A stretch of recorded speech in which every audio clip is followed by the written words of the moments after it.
Une bonne idée chez Claudine et Nadil. Depuis le parking, une haie ne laisse deviner que le premier élément à découvrir quand on s'avance sur la terrasse. Un bassin s'étire devant la porte-fenêtre. À l'intérieur, l'abondance des corolles dans les jardinières est aussi bien visible. Nichée sur un versant escarpé de la vallée de la Julienne, l'ancienne petite fermette en moellon a bien changé. Les abords sont devenus beaucoup plus agréables. Quand on a acheté la maison, c'était à partir de la terrasse derrière vous jusqu'à la prairie, c'était un talus, c'était un trou.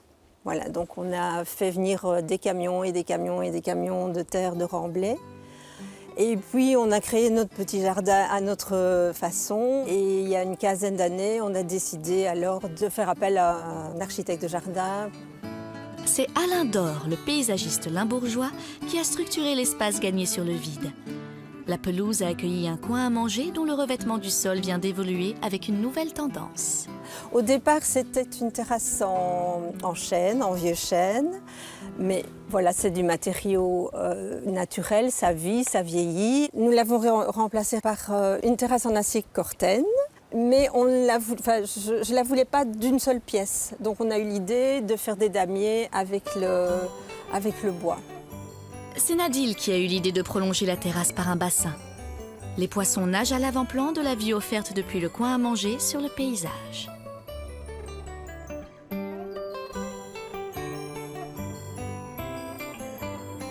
Des bordures en plessis ceinturent les parterres.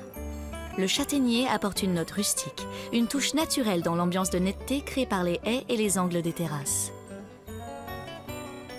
Plein de petits coins, le petit coin à manger où on reçoit les amis, la terrasse du sud où on peut se reposer et prendre un livre, prendre un café, se reposer en fin de journée. Et puis après, alors on peut encore aller un peu plus loin, par là-bas du côté de la véranda. La véranda qui prolonge la maison permet d'abriter durant l'hiver ce bougainvillier. Il a le pouvoir de vous transporter dans la Toscane quand on s'installe à ses côtés sur la terrasse entourée de boules de buis. Des hydrangeas forment des massifs de part et d'autre de la zone de gazon qui s'étend devant la véranda. Durant l'arrière-saison, le feuillage de l'hortensia à feuilles de chêne est flamboyant, surtout quand le soleil bat l'éclair à contre-jour. Quand le jardin a figuré dans le programme des jardins ouverts en Pays de Liège, les visiteurs ont apprécié la promenade du chevreuil dans le bois qui surplombe la maison. Ça restera pour moi un super beau souvenir parce que j'ai fait des rencontres, j'ai parlé avec des gens que je ne connaissais pas, on s'est découvert des choses en commun. J'ai revu des amis que je n'avais plus vus depuis très longtemps. C'était vraiment un moment de partage. Les visiteurs qui parcourent le jardin en terrasse ne s'attendent pas à découvrir cet escalier en acier corten, construit dans le talus, avec un palier à mi-pente. Voilà encore un espace pour un café dans la douceur du soir parmi les oiseaux. Pourquoi cet escalier? Pour pouvoir profiter de la prairie qui se trouve en contrebas et un endroit, une prairie finalement où on n'allait jamais par faute de pouvoir y accéder facilement. On s'est dit, cette prairie, on va y intégrer un potager.